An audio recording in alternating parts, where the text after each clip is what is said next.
And thank you for coming. Thank you for coming to the Shri Radha Gopinath temple. Despite the many marvelous attractions the city of Mumbai offers you. So I was asked to speak on this topic of the privilege of being born in India. And possibly in this whole hall, I'm the only one who is not born in India. So I guess they wanted to engage someone with a outsider view. Because generally when you're very familiar with something, you become so familiar and so accustomed, you don't see it. But somebody coming from outside, maybe he sees something that those who are inside, they don't see. I'm sure it will be a similar phenomenon if you are to go to Italy. You probably see things about the Italians themselves don't see. Of course, if you go to Italy, probably you won't give a class on the privilege of being born in Italy. But you get the idea. So I chose a verse, a classic in this connection. It would be Adilila of Sri Chaitanya Charitamrita, Adilila chapter 9, a chapter entitled The Desire Tree of Devotional Service. And it's chapter 41, a very famous text. 41 is a very, very famous text. So let me offer my obeisances, and then we'll start. Amagyanati mirandasya giranjana salakaya chakshuru mritam yena tasmai shri guravi namam namaskar.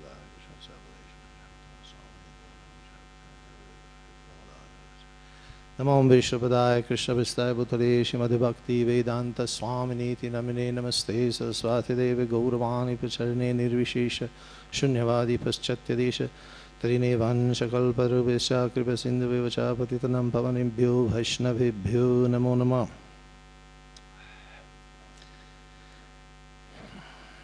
There's a text in Bengali. Bharata bhumite hoile manusha jamayar jama sartaka kori koro para upakar.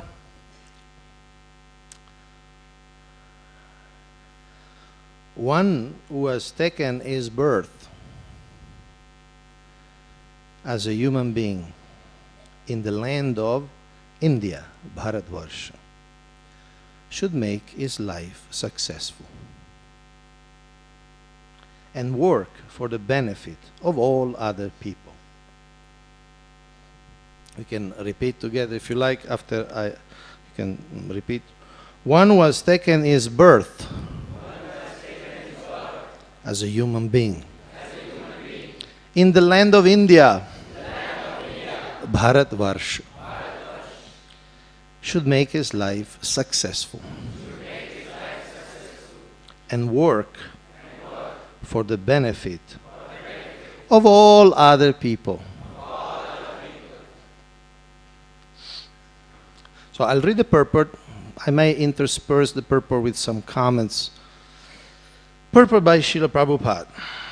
The magnanimity of Lord Chaitanya Mahaprabhu is expressed in this very important verse. Although he was born in Bengal, and Bengalis therefore have a special duty toward him, Sri Chaitanya Mahaprabhu is addressing not only Bengalis, but all the inhabitants of India. How many Bengalis here? 1, 2, 3. Don't be shy to be Bengalis.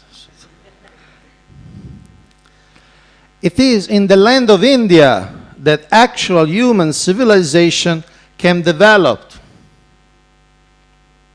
This reminds me of a quip by Mohandas Gandhi. he was asked by a journalist in England, Gandhi ji, what do you think about Western civilization? And Gandhi ji said, I think it would be a good idea. He didn't get it. He didn't get it. It's a joke. It's a joke by Gandhi ji, the father of the country. In other words, okay, I repeat maybe this time. Gandhi ji, what do you think about Western civilization? I think it would be a good idea.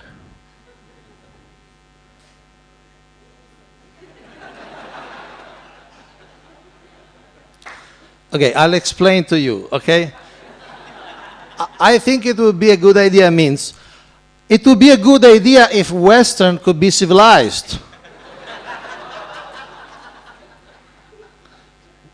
The journalist was asking, what do you think about Western civilization if Western civilization is something that existed? But Gandhi answered as if Western civilization, there's no such thing as Western civilization. So he said, it would be a good idea to have Western civilization.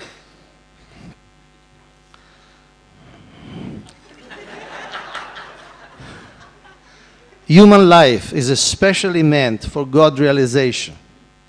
As stated in the Vedanta Sutra, Atato Brahma Jigyasa. Anyone who takes birth in the land of India, Bharat Varsh, has the special privilege of being able to take advantage of the instruction and guidance of the Vedic civilization. He automatically receives the basic principles of spiritual life. For 99.9% of the Indian people, even simple farmers and others who are neither educated nor sophisticated, believe in the transmigration of the soul, believe in past and future lives, believe in God, and naturally want to worship the Supreme Personality of Godhead or His representative.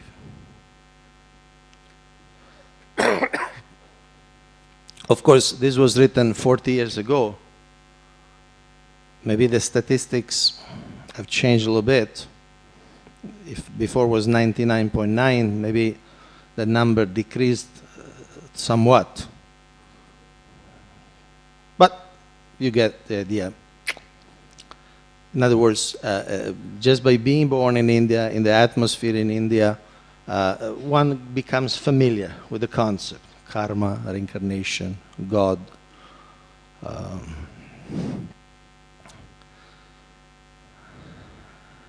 These ideas are the natural inheritance of a person born in India. India has many holy places of pilgrimage, such as Gaya, Benares, Mathura, Prayag, Vrindavan, Haridwar, Rameshwaram, and Jagannath Puri. And still people go there by the hundreds and thousands. Although the present leaders of India are influencing the people not to believe in God, not to believe in the next life, and not to believe in a distinction between pious and impious life. And although they are teaching them how to drink wine, eat meat, and become supposedly civilized, people are nevertheless afraid of the four activities of sinful life, namely illicit sex, meat eating, intoxication, and gambling. Again, in the last 40 years, that fear decreased a little bit, especially in big cities like Mumbai.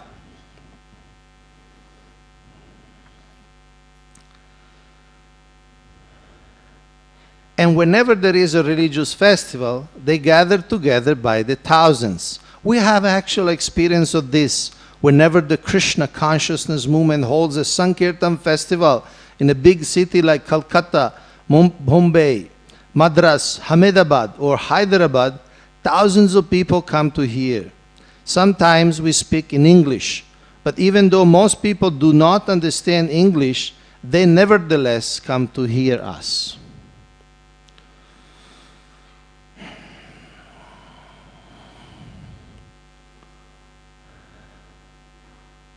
Even when imitation incarnations of goddess speak, people gather in the thousands. For everyone who is born in the land of India has a natural spiritual inclination and is taught the basic principle of spiritual life. They merely need to be a little more educated in the Vedic principles. So here we see that Srila Prabhupada even mention how imitation incarnations, in other words, false avatars, human beings who advertise themselves as some divine manifestations. I'm not going to mention any name, but there are many.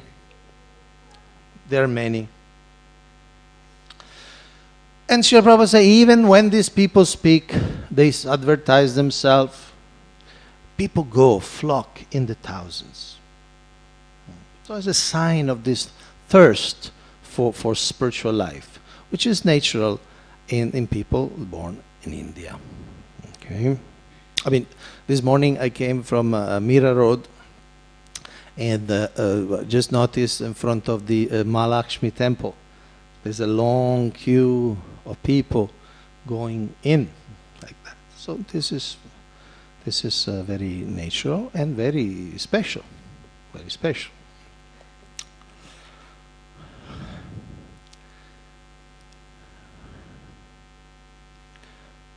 But as Srila Prabhupada said, they merely need to be a little more educated in the Vedic principles. In other words, there is this nature, there is this attraction. This attraction needs to be a little bit orientated or calibrated or polished, clarified. Like you put a little bit more into focus. It's like you may have, say, a natural legal mind. But unless you receive specific training, you cannot be an advocate. You may have a very sharp legal mind, but you need to know the laws. You need to know how to apply it. So similarly, the people of India may have that natural inclination for spiritual life, for the divine, but they need to be a little trained to distinguish what's divine, what's real, what's bogus, what's bona fide, what's not bona fide, what is a counterfeit. So, but then we'll see that when they do receive this education, this training, this clarification, then they naturally become very, very good devotees. Because it's already in their blood.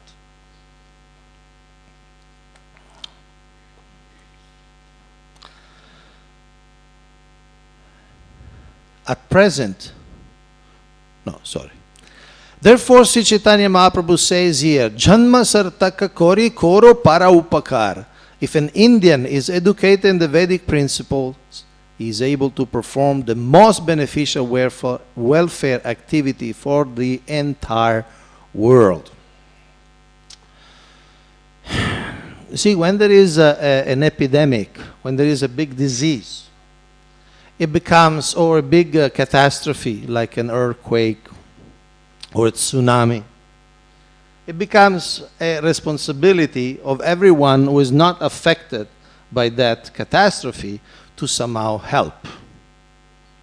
So the great catastrophe in this planet, besides the tsunami, besides the earthquakes, besides other meteorological or environmental issues, the great catastrophe is that people come up to the human form of life, but then they continue thinking and acting like animals. That's the real problem of this planet. Srila Prabhupada used to say, somebody going on 4 legs, or somebody going on 4 wheels, if the consciousness is the same, what is the difference? So when there is an epidemic of ignorance, an epidemic of Maya, we need volunteers. We need volunteers to help. Later on in the same book, Sri Chaitanya Charitamrita, in the next Madhya Lila, chapter 7, text 128, Lord Chaitanya says, Yare dekhut hare khao Krishna upadesh amara gyaya guru anyatara edesh. And Srila Prabhupada say something very similar. He says, he starts the purport by saying, this is also a very important verse. I mean, this isn't a very important verse. In other words, you know this, probably most of you know the story, Lord Chaitanya Mahaprabhu. You all know Lord Chaitanya. How many of you are here for the first time? First time in this Shri Radha Gopinath temple. How many of you are here for the first time? So, okay, so most welcome, most welcome. Thank you for first time, but you are already a devotee. But where are you from? Vishakhapatnam. Thank you. And so I saw some other hand. You're coming for the first time. Thank you for coming.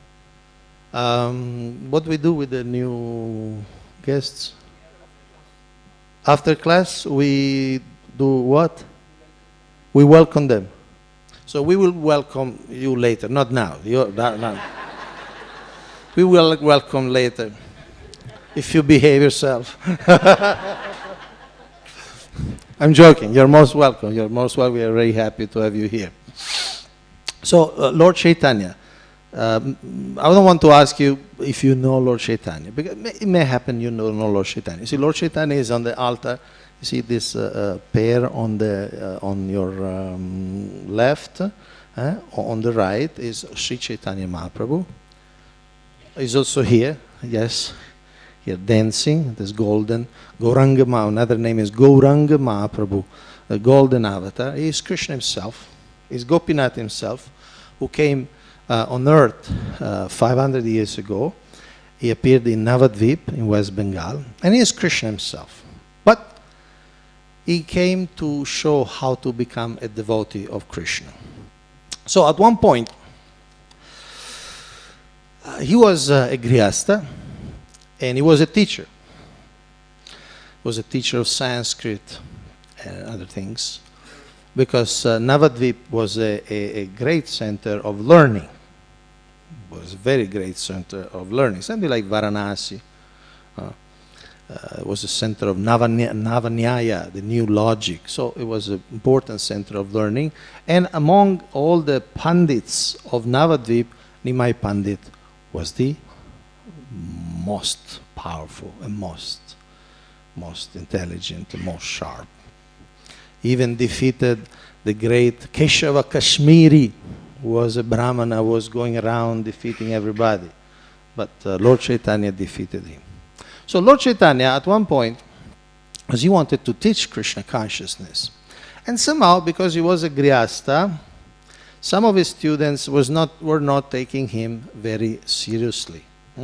So he thought, let me take sannyas. Because in India, generally everybody respects a sannyasi, a Swamiji.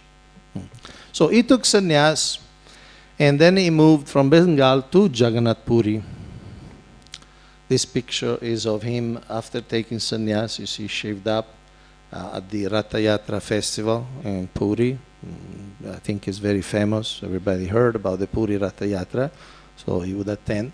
And then from Puri, he started a tour mainly of South India. He also came to Maharashtra, but mainly in South India. And at the beginning in Andhra Pradesh, he went to Kurmakshetra. You have been to Kurmakshetra, obviously, like that. So Kurmakshetra is a village, very small place, and the main deity is Kurmadev, the tortoise incarnation, the tortoise avatar. So he went to a house of a Brahmana. The Brahmana's name was also Kurma. And this Brahmana became very attracted to Lord Chaitanya. He recognized his effulgence, his beauty. He's Krishna. So he's as attractive as Krishna himself. So this Brahmana, he was married, he has children, the family. So he told Lord Chaitanya, I'm here in this mundane life. I want to leave everything and I want to follow you. I just want to walk with you and come with you. That's all I want. But Lord Chaitanya did not accept this proposal. He said, don't talk like this. If you chant the holy name of Krishna, even in this, your normal family life, Maya, illusion, will not touch you. You will be protected. And then he spoke this verse, Yare Diko Tare Kao Krishna Upadesh Amara Gyaya Guru Anyatara Idesh. That means, whoever you see, whoever you meet, Yare Deko Tare Kao, whoever you meet, you tell them Krishna Upadesh. In other words, you give them the instructions that Krishna gave in Bhagavad Gita. Krishna speaks in Bhagavad Gita, gives many instructions. So he said, you, whoever you meet, tell what Krishna told Arjuna. Be an instrument, being a broker of knowledge. In this way, you become a spiritual master. On my order. Amara Agyaya, same with Hindi, so more or less.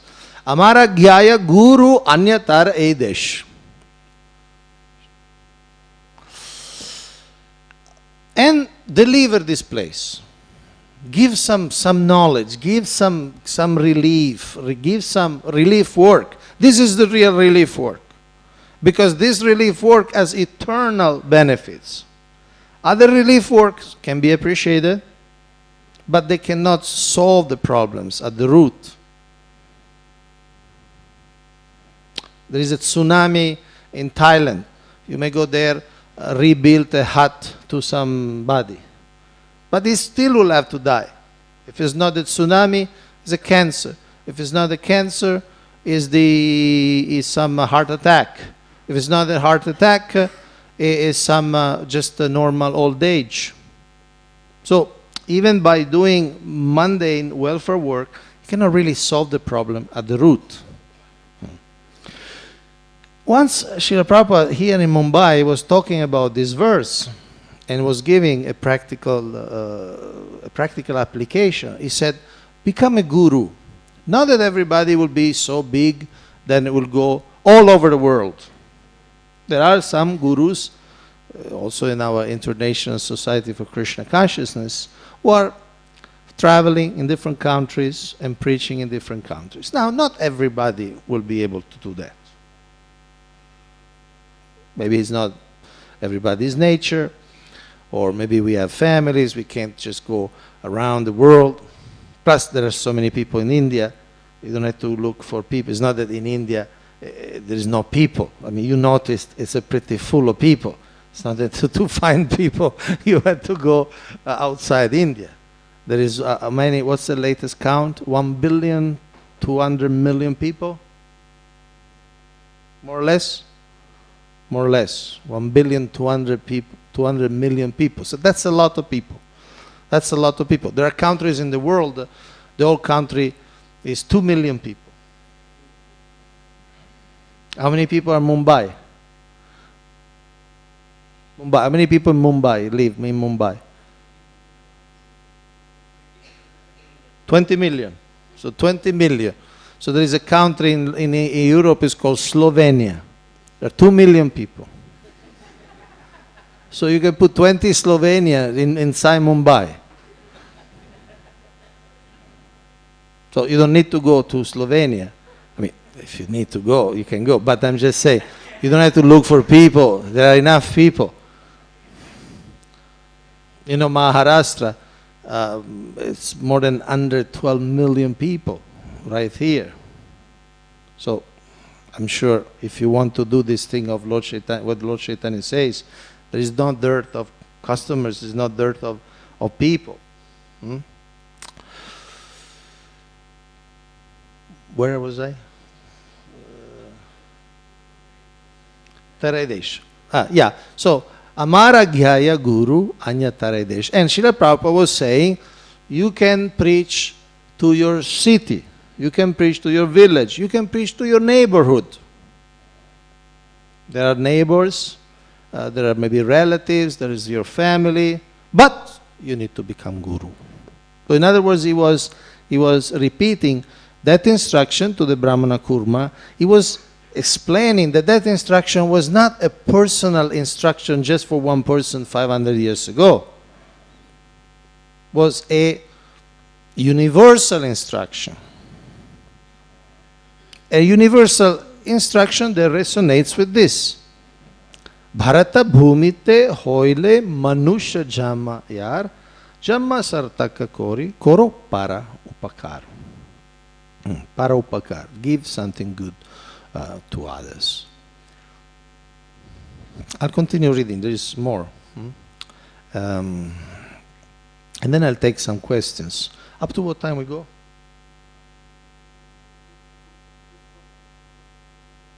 2:45.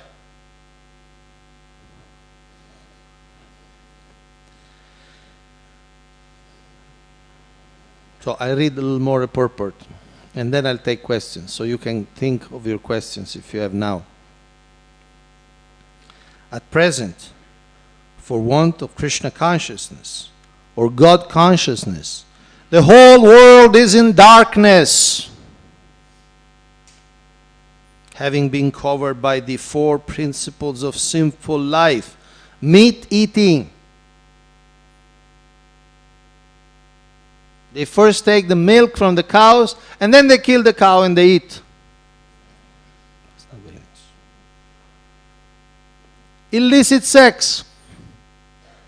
Instead of just getting married, have a family, like a gentleman, like a lady, they look for carnal pleasures everywhere, everywhere. And so they're constantly in anxiety. And then they get sick with AIDS. What do you call it? SIDA. They call it SIDA. Oh, that's in Africa, sorry. Sorry. So then, gambling. There are big gamblers. They go to these big casinos. But there are also small gamblers. They go to this lottery. I'm not going to ask who buys lottery ticket. I'm not going to ask. So don't worry. But still. And intoxication. Intoxication is very common. Intoxication is very common.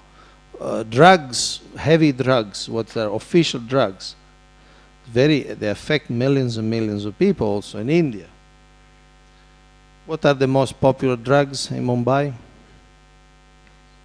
Illegal drugs.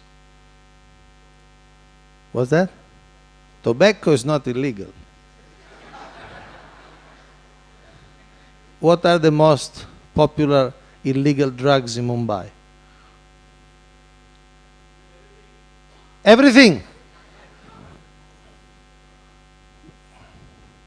You don't want to tell me? Okay, I'll ask somebody else. But besides the illegal drugs, heroin, cocaine, ecstasy, there are also drugs like people don't think is drugs, but there are mild stimulants or intoxicants like tea, coffee.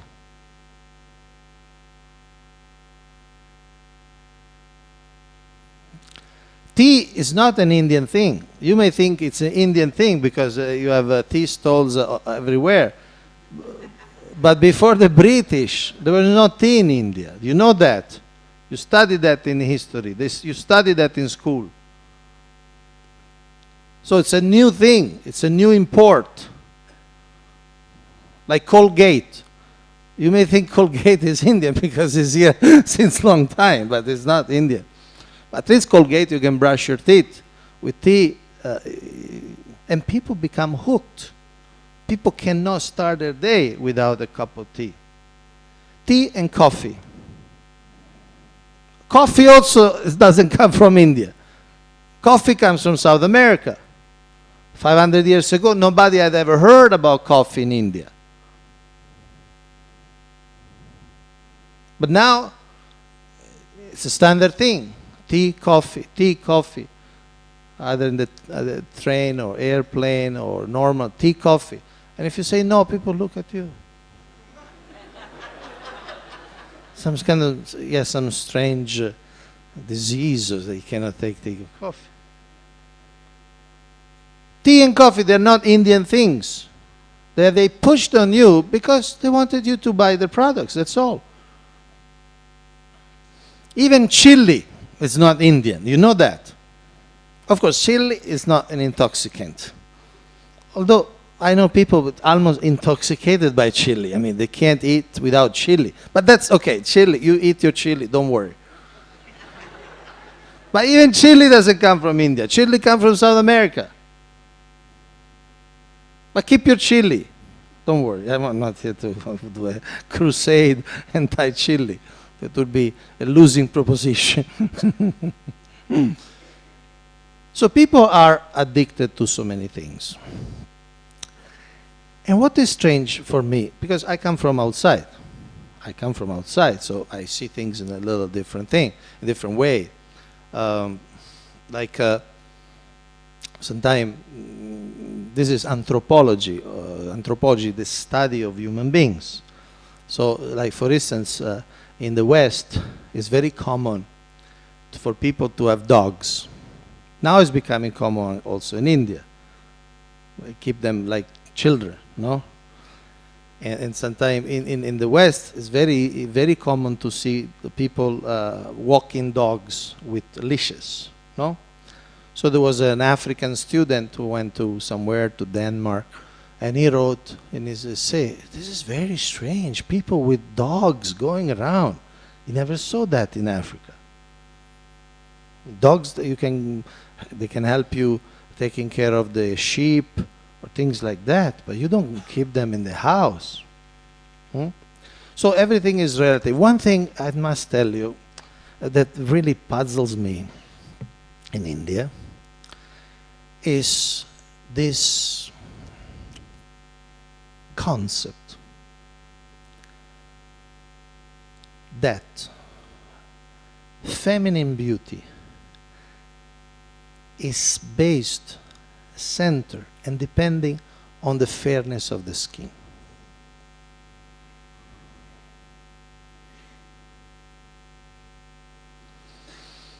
I don't watch TV, but sometimes I go, say, to my in-laws in Bangalore, and it happened that TV is on, and almost one or two, every 2 or 3 advertisements, it's a cream for women to have a fairer skin.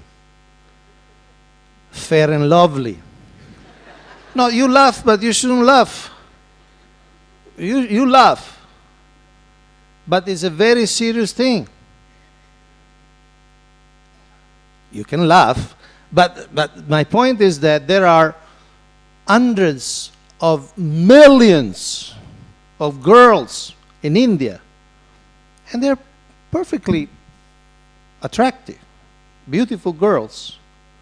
But because they're not as fair as in the advertisement, they feel they are ugly. And there is a lot of pain in their heart. There's a lot of sense of inadequacy. There are many complexes, psychological complexes that develop. And this is completely artificial. It's completely invented. Just like tea and coffee. It's something that is pushed on you, on women. Now they started pushing also on men. You notice? Because they're making so many millions of crores of rupees on women, and now they're starting preaching to men. You also need to be fair and lovely.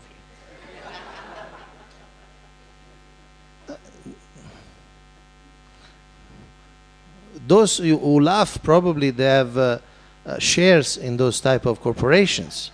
But I don't know what's so laughable about.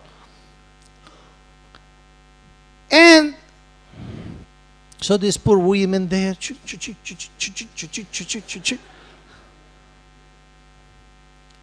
and especially, you know why? Especially it's puzzling for me, because I come from Italy. I come from the West. People naturally call it white. I don't know, pinkish. I don't know what it's. They're white. There are different shades, but in Italy, darker shades are considered more beautiful. You laugh. I don't know why you laughed. You laugh. One, it's true, it's true. You can Google it, you can look. I'm not trying to. In Italy, women spend a lot of money to become darker.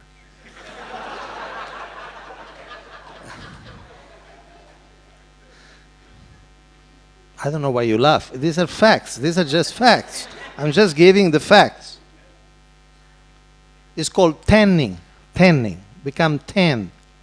In Italian, it's called abbronzatura. Bronze, the color of bronze, brownish. Huh? Abbronzatura. You become like bronze. Men and also women. Women more, but more also men. When you have a nice abbronzatura, you are very beautiful. You look healthy. And people sometimes, how you get this, how you get darker? By staying in the sun, right? But sometimes during the winter there is no sun. So there are special places, very common, like beauty parlors, where there are special machines that with infrared lights that people sit inside for hours with these lights and they become darker. And now you laugh again. It's true. So, I mean, can't you just swap places? I mean, the one who are a little darker go to Italy, the one who are fair in Italy come here, and then you solve the problem, you know? The best would be everybody stops thinking about their skin. That's the best. Skin, how much, we have doctors here. How much is the depth of skin? We have doctors here, I'm sure. 2 millimeters, 1 millimeter, half a millimeter, 4 or 5 millimeters. So not even half centimeter. You can't center your life on half a centimeter of stuff. It's a waste of time. And by doing that, you create a lot of pain into others and into yourself also. And you create artificial needs, artificial pain, which is not needed. And it's not just the men, and it's not just the women. Men, I hope you don't laugh for this.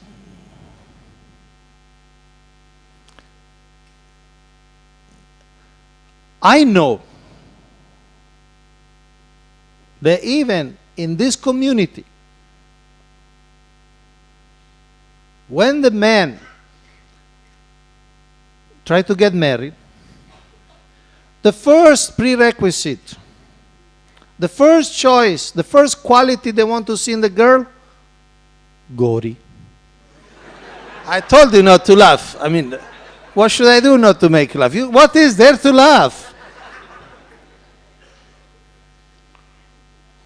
And I'm thinking, Italian, ignorant, Malaysia, from Italy, I'm here.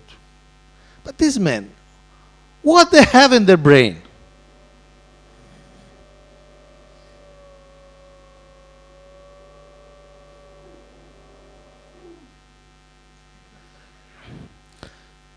You have to live with a woman all your life. So look for something substantial. Look for character. Look for intelligence. Look for chastity. Look how good she cooks. It may be selfish, but at least there is something solid.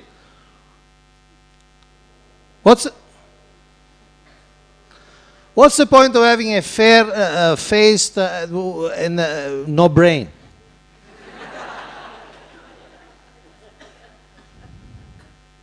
Maybe she will be proud. She may be fair, but not lovely. So look for something substantial. Look for a sense of humor.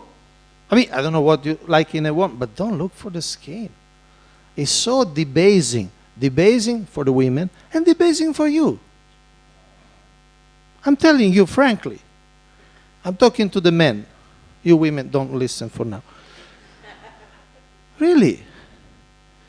This would be the mother of your children. That's all you want? Fair children?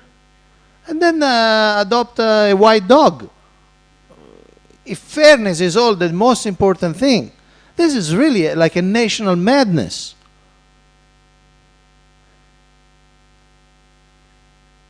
Now, I'm not saying if it's darker is better or fairer is better.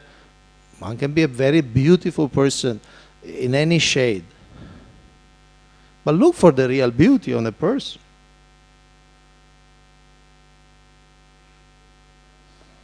Anyway. Any questions? Yes.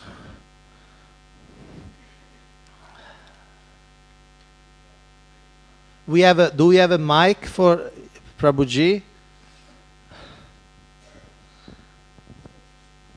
Hare Krishna. Haribol. So, as you said, Western civilization would be a good idea according to Gandhiji. So, in other words, civilization did not exist in the West, and it existed in India. And Srila Prabhupada said that civilization begins with Varnashram. Varnashram is the basis of civilization. And because India has degraded in such a way that the whole Varnashram system has got corrupted and has given way to something totally different called the caste system, Srila Prabhupada wanted that ISKCON should introduce Varnashram within ISKCON and then in the rest of the society. So in this kind of a situation, and so much importance that there is of civilization for the purpose of spiritual enlightenment, if this civilization is not existing, what is the future of spiritual life? So in this particular situation, why is there so much antagonism to Varnashram from the leaders of ISKCON? From the leaders of ISKCON? Right. Well, this is a very internal question. We can talk briefly. I don't agree that there is what word you said, against or antagonism. Antagonism. I don't believe, frankly, that there is antagonism towards Varnashram among the leaders of ISKCON. As you said, as you know, Srila Prabhupada spoke about the Varnashram many times in every book. And I don't think anybody in ISKCON will be against, for instance, having, say, the 4 ashramas, brahmachari, grihastha, vanaprastha, sannyasis. I don't know of anybody, I never heard anybody in ISKCON against the idea of having good brahmacharis, or good grihasthas, or good vanaprasthas, or good sannyasis. I mean, nobody, I never heard anybody. The issue, and which is not against, I don't believe is antagonism, is the discussion on what exactly sometimes is a definition of who is a Brahmana, or who is a Kshatriya, who is a Vaishya, or who is a Shudra, how to engage them. So it's not an antagonism. It's more like sometimes there are different views, different angles, different priorities. But I never heard anybody, especially in leadership position, to be against the concept that there are Brahmanas. Brahmanas, of course, I mean not by birth, not just because it's birth, but Brahmanas who are clean, they're wise, they're knowledgeable, they're teachers, they're detached. Kshatriyas who are heroic, who are loyal to the Brahmanas, who are strong, who are versatile, and they are naturally attracted to rule over others.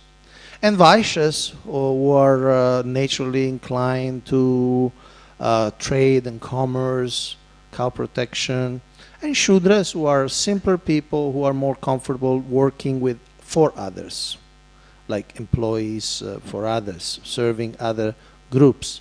So, frankly speaking, I don't see anybody in ISKCON who is against this idea. But again, the issue comes when how to practically implement that idea, or how to practically categorize. Do we need to categorize people and label them? You're a Brahmana, you're a Shudra, you're a Vaishya. First of all, there are a lot of mixtures in personalities, because in the Vedic age, people would marry in the same family for hundreds and thousands of years. So even genetically, the nature of certain lineages was more clear. Now people marry often in different lineage, so there are different nature.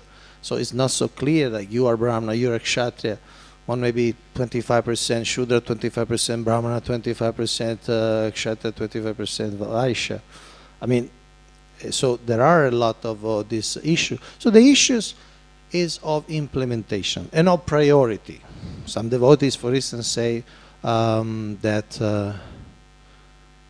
well, we are a bhakti movement. When the people actually get purified, when the people get devotees, then naturally their mind will become purified. No Chaitodarpana Marjanam will also be easier for them to understand their nature.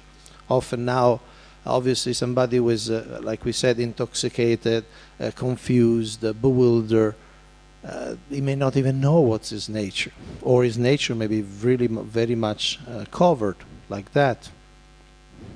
Like I saw on a T-shirt, there was one boy was having a T-shirt. He said, "I was very intelligent, but education spoiled me." Sometimes people, they may have a nature of being very, say, artistic, no? But then maybe the parents force them into an education which is not for artists.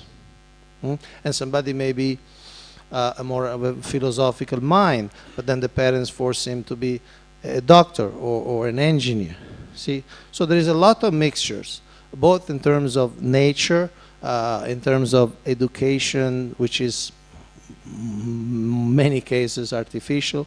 So, Prabhuji, I don't think there is any antagonism or opposition to the idea of Varnashram, but there is discussion. Well, how to do it and what would be the steps. Some people say, well, let's take this step. Some people say, let's take this other step.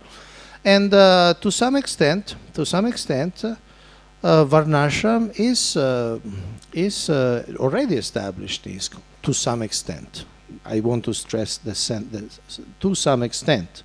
We do have brahmacharis, we do have grihasthas, we do have vanaprasthas, we do have sannyasis, and we do have devotees engaged in different activities according to their nature or according to their karma. And what's important is everybody, independently from their varna identity, everybody can become a pure devotee. Like Lord Chaitanya said, Kippa Vipra Kippa Nyasi Shudra Kene Noi Hare Krishna Tattva Vitta Se Guru Hoy. Kippa Vipra, one can be a Vipra, a Brahmana, a Bandit. Kippa Nyasi, one can be a renounced monk, sannyasi. Shudra Kene Noi, why not a Shudra? Hare Krishna Tattva Vitta, if he knows that Krishna, the Krishna science, Krishna consciousness, say Guru Hoy. He can be a guru, independently from his varna collocation. Krishna Upadesh. In other words, whoever you see, you should preach Krishna Upadesh. I know of an incident, at least one, where a devotee was preaching very, very boldly and freely to Muslims. Fearlessly To Muslims. Uh-huh. And he got a very strict order from the temple to stop it. I mean, I look at it from the point of Varnashram that since we don't have Kshatriyas in the temple system, we are afraid. We don't have what? We don't have Kshatriyas to protect. So people are afraid of backlash from the other communities. So this Yare Dekha Tare Kaha, the basic order of Lord Chaitanya, we are not really strictly following because of not implementing Varnashram.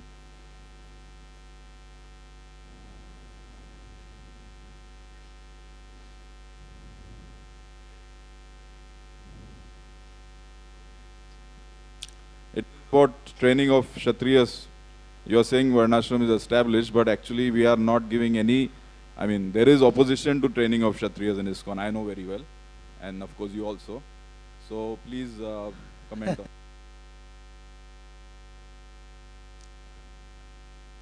You see, let me be clear. I'm not against training Kshatriyas in ISKCON. But first of all, we need to understand what Kshatriya means. Because in my experience, sometimes there are some ideas which I don't find they tally with Srila Prabhupada instructions or Srila Prabhupada books. I give you an example. Srila Prabhupada was walking in Australia, possibly Melbourne, it was in Australia somewhere, in a morning walk in a park. And there was a statue of a Viking. You know, Vikings, these warriors from Scandinavia, Sweden, Norway. And one devotee was walking with Srila Prabhupada, asked, were the Vikings Kshatriyas? And Srila Prabhupada said, no, they were murderers. The history of Europe was the Vikings would raid different coasts in Ireland, in England. They came all the way also to Italy. They liked Italy very much. They stayed for hundreds of years. And sometimes they will go to say in Ireland, very common, they will go to monasteries and kill all the monks and steal all the whatever properties they have. So that's not a Kshatriya, obviously. That's a murderer. That's more a Rakshasa. So now they also have some element or some characteristics which are similar or shared with Kshatriyas. The courage, the strength, the boldness. They were very chivalrous. So there are some elements, but obviously just those elements they make Kshatriyas. Because obviously Kshatriya is an aspect of culture, of value, obviously, not only of physical strength or being belligerent or being into war. Kshatriya are also very intelligent. Kshatriya are very intelligent, they are very diplomatic. They know when to attack and when to do diplomacy. Now, Niti Shastra, Chanakya Pandit, he was a Brahmana, was the teacher of Chandragupta, right?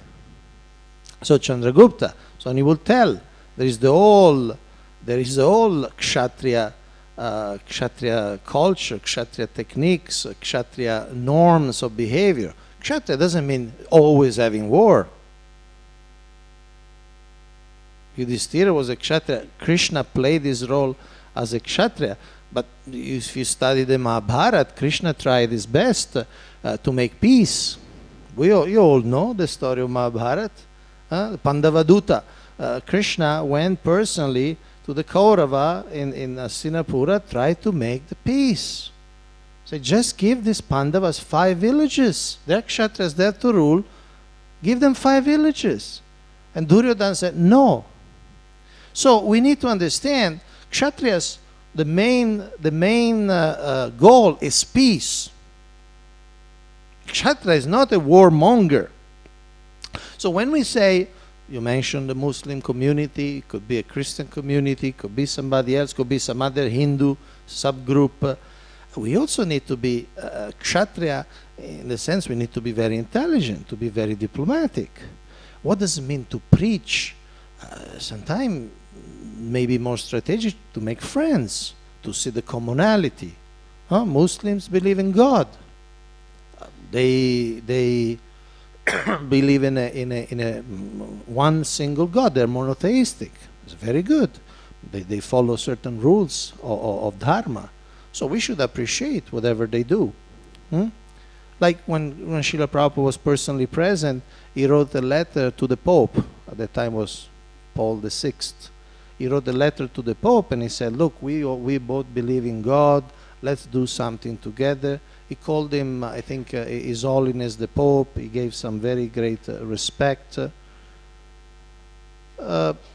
So we need to understand, you say preach to everybody. Yes, but what's the best way to preach? Srila Prabhupada in Bhagavad Gita, he also said that one of the austerity of speech is our speech should be hanudvega, karam vakyam, should not be agitating. Anudvega, should not agitate people. Anudvega, karam vakyam. So sometimes we may say, oh, I'm preaching, but maybe we are just creating enemies. Maybe we are creating conflict, we are creating fear, we are creating some sort of intimidation. So we need to be very, very careful. Yaredeko tarekao, but it has to be done in an intelligent way, in a civilized way, in a gentle way, in a gentlemanly way. Srila Prabhupada was personally present when the book distribution was there, and now there were so many experience of devotee tries to sell books, and sometimes people will remain a little bit disturbed, and Srila Prabhupada said, you have failed. So yes, yare deko tare kao, whoever you meet, you present, but there is a way of doing. So we need to see the result, because Srila Prabhupada also said that preaching means results.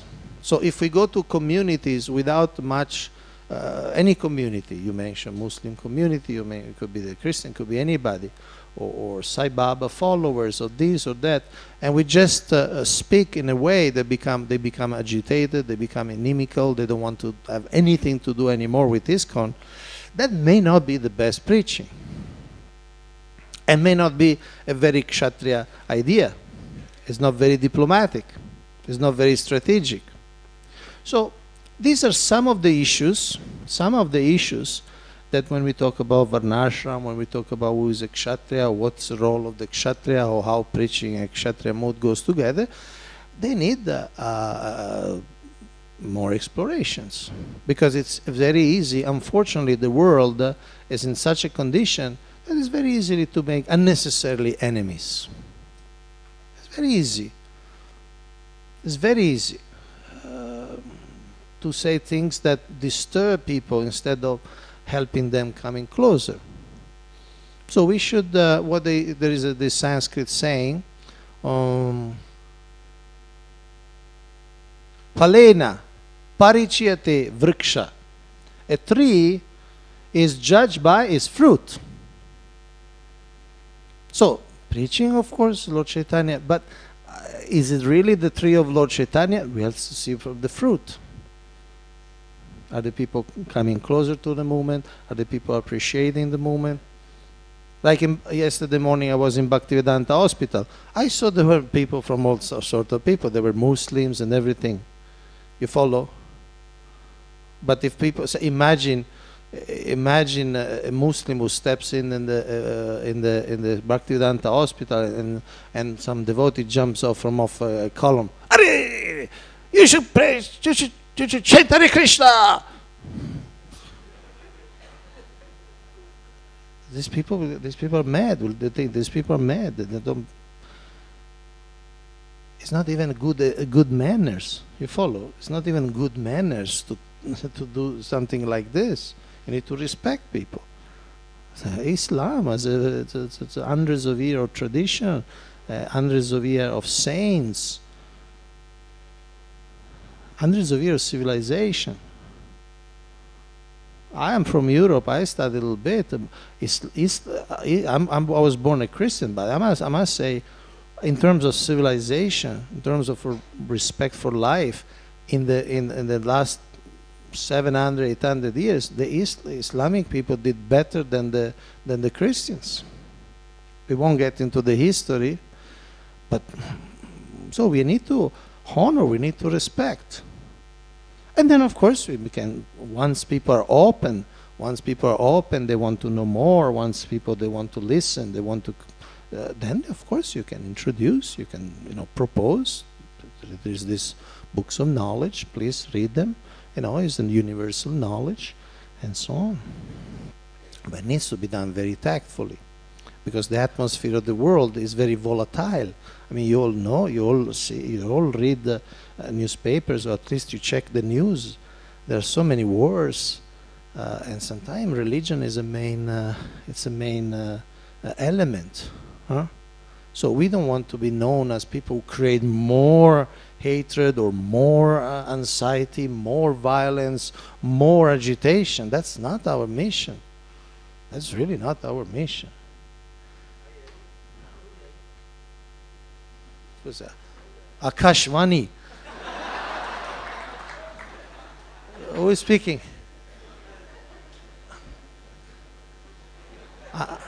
I'm in a vulnerable position. The military war always say you should be in a higher position. Who spoke? Who are you who spoke?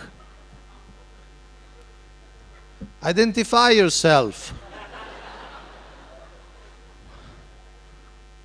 What can we do for you?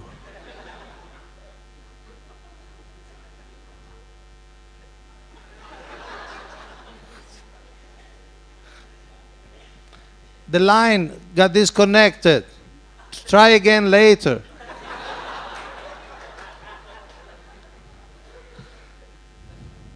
Any other question? Yes. 1, 2. The gentleman standing will take you second, okay? Hello. Yes. Yeah, Prabhuji, we spoke about 4 things not to be done, and among them one was gambling. So when we say gambling, one you said is lottery, one you said is that casino gambling, but what about stock trading? See, there are many things in life that can be done as gambling. Even getting married can be a gambling. No. I'm not talking against marriage. I'm just saying one can get married in the spirit of gambling. One may think, look at so fair and lovely face she has. She will be a great wife. That's gambling. You follow? You're betting on something, but you have no basis to know. Okay? So stock trading is not gambling, but can be done in the spirit of gambling. Stock trading simply means that you become partially owner of a certain company.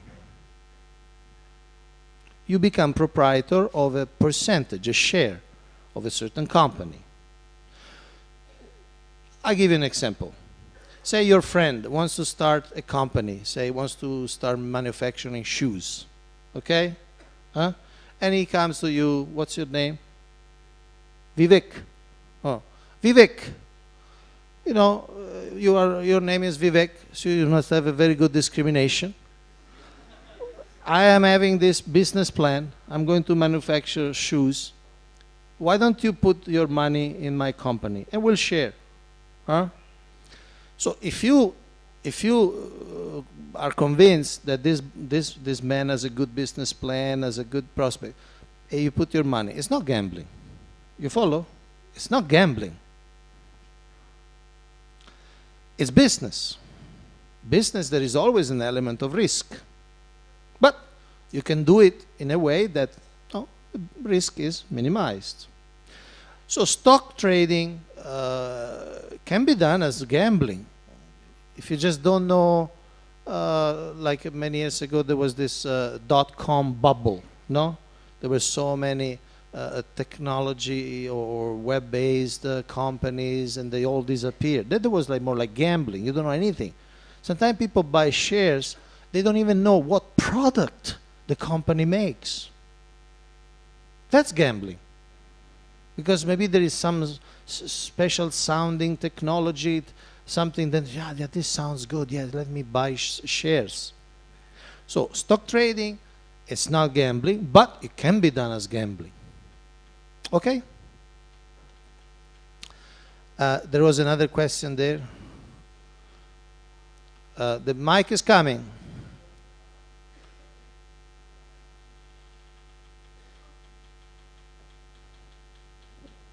But in general, I would say, because talking about stock, it's, you need to be very careful, of course. You need to be very careful. There is also the issue of what kind of shares you buy. Because obviously, if you make money with something sinful, then you share the karma. Can be, if you buy shares of a liquor company, of a slaughterhouse, many other things, then you share the karma. So you need to be very careful also what that you become owner of an ethically operated company. That's another aspect. So besides the purely economical aspect, you have to see the ethical aspect. Okay? Yes, go ahead, sir. Okay. The Varnashram system, do you think it is in a kind of division of labor? And do you think that it is degenerated into caste system? Certain castes became superior, or certain castes considered to be inferior.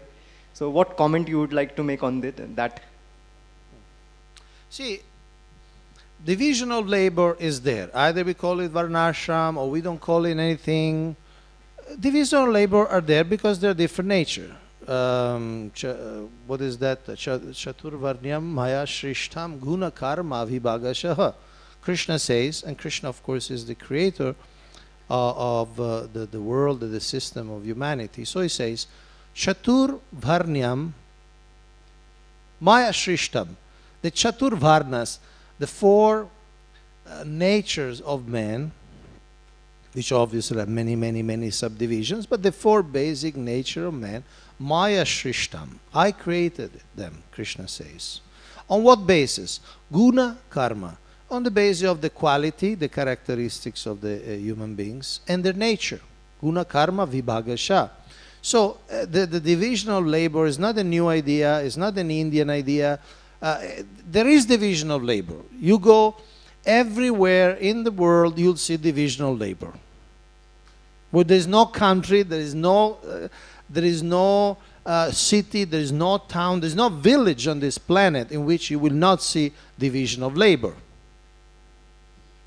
Even the flag of our neighbors here, the China, Republic of China. You know the flag of China? It's a red rectangle. In the corner, there is a big star, and there are 4 small stars around. Okay? So the big star is the party, the Communist Party. And the 4 stars are the Varnashram divisions.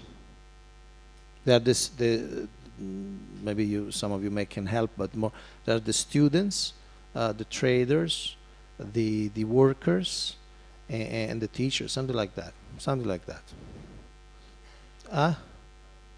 And the army, the military, yeah. So even in China, who officially is a communist country and so on and so forth, based on a certain ideology, certain classless ideology, they recognize that there are different natures and there are different division labors. Obviously, not everybody can do everything. It just doesn't work. It does. So you follow what I'm saying? So divisional, but Varnashram is not only Varnashram.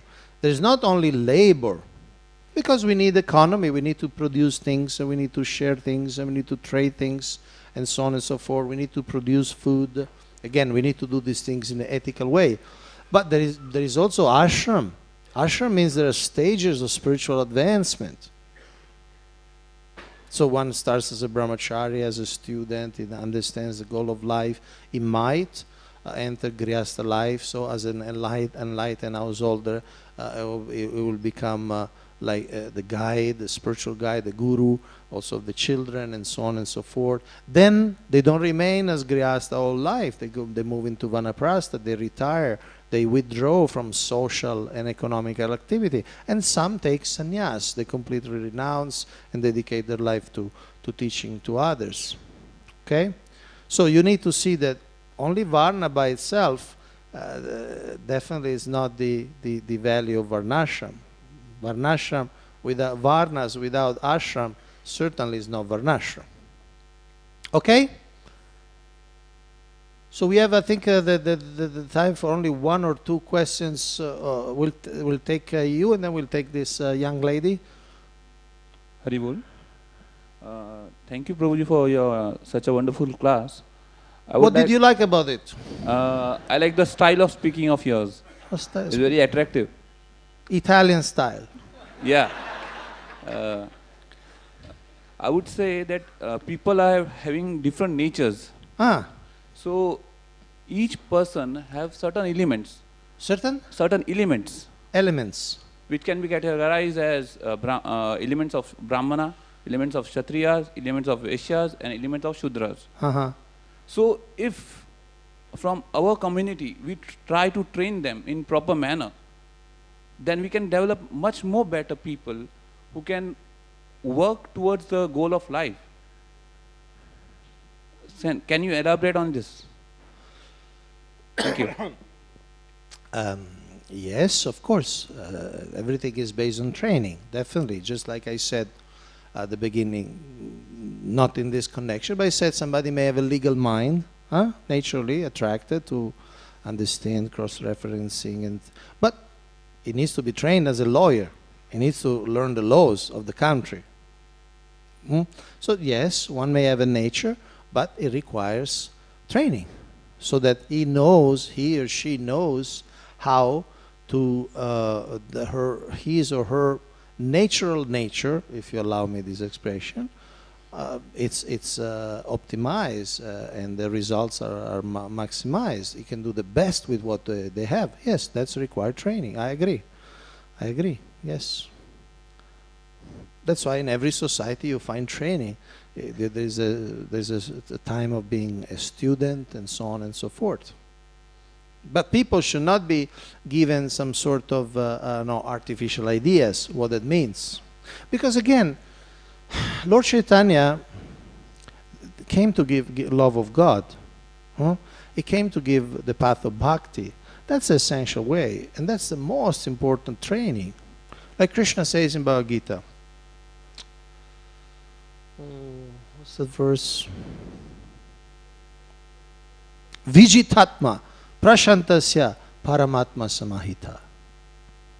One who controls the mind, he attains peace. Vijitatma prashantasya paramatma samahita. He is naturally in touch with Paramatma in the heart. And that's beyond Varna and Ashram. You follow? Shanti, generally, Samo, Dhamma, Stapo, Socham, those are a Brahminical quality, to be peaceful. Okay? But if somebody chant the holy name, chant the Maha Mantra, and controls the mind, he becomes peaceful. Because the nature of the soul is to be peaceful, to be happy. Brahma bhuta prasannatma na shuchati na kankshati samasarveshu bhuteshu madbhaktim labate param. So the idea is to reach the Brahma bhuta. Brahma bhuta prasannatma. When you reach the Brahma bhuta, when you reach the spiritual, you strongly identify with the soul, with the Atma as a servant of Krishna, then Brahma bhuta prasannatma, you become satisfied. Okay? So we need to understand that that training needs to go on. The training of the soul needs to go on. Then, of course, we are training for other things in life. There are other things in life. But the training of the soul should not be neglected. Okay? Thank you. I think this is a very last question. Our time is up. Yes? Hare Krishna, Prabhuji. I'll just say it. My question is... Mic not working?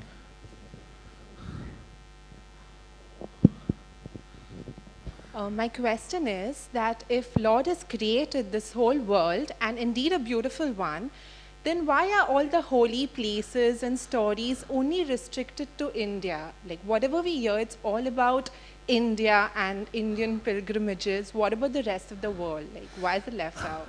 Okay. I'll give you an analogy and then I'll expand a little bit. See, you have a house. All of you, you have houses. Naturally, you keep different things in different rooms. So when you have a guest, where you take him?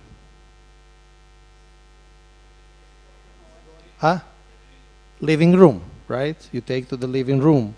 And because in one sense is the place for, there may be a sofa, there may be it's a place to, when somebody comes into your house, the first thing you don't say, come to the toilet, sit there.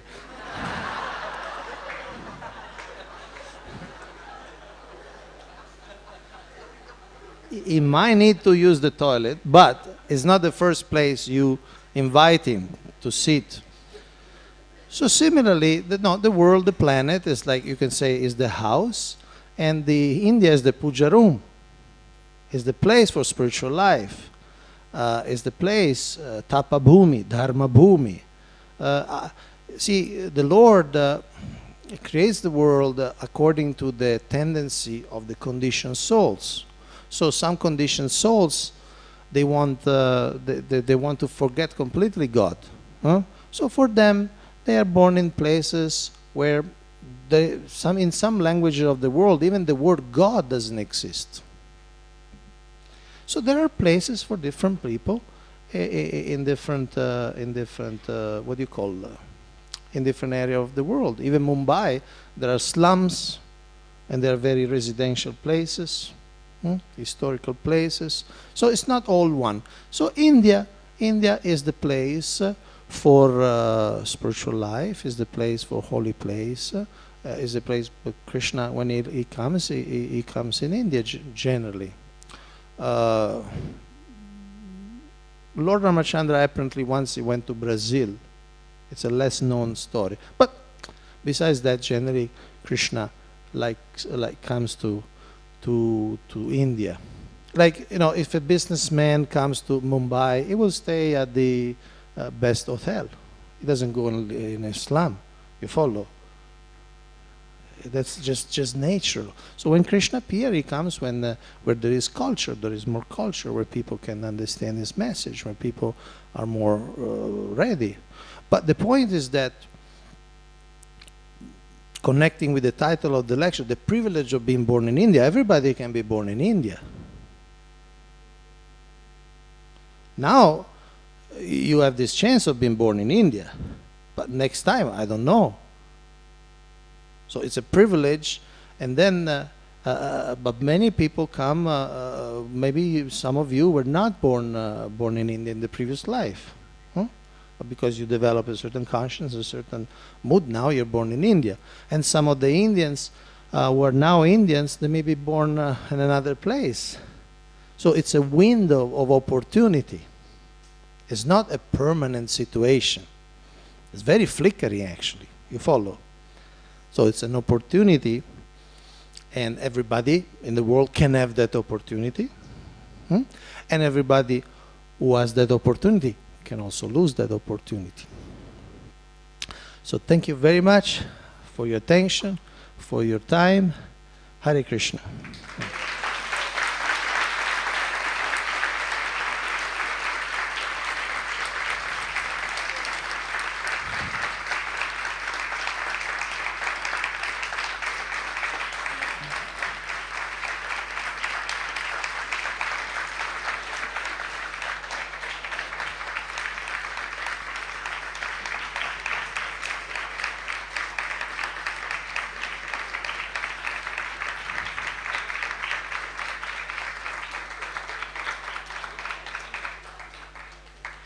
You like the class, it seems. I'm glad.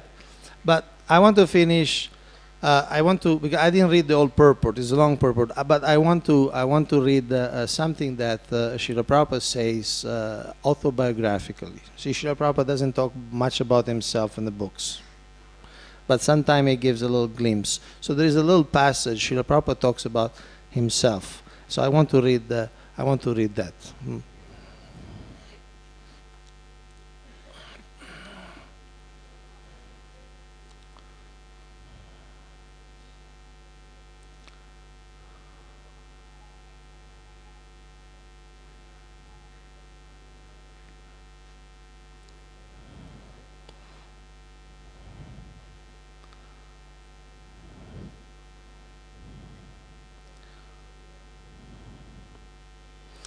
The practical effect of our spreading the Krishna consciousness movement all over the world is that now the most degraded debauchees are becoming the most elevated saints.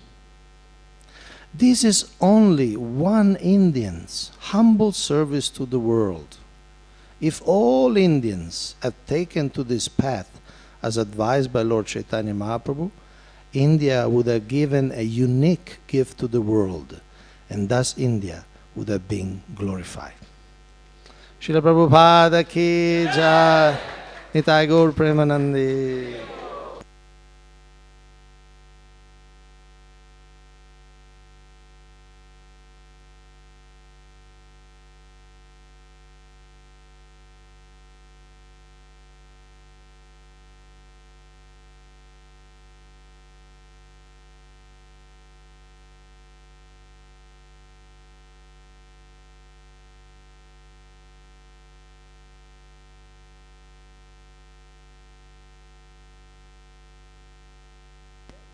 Hare Krishna, Hare Krishna, Hare Krishna.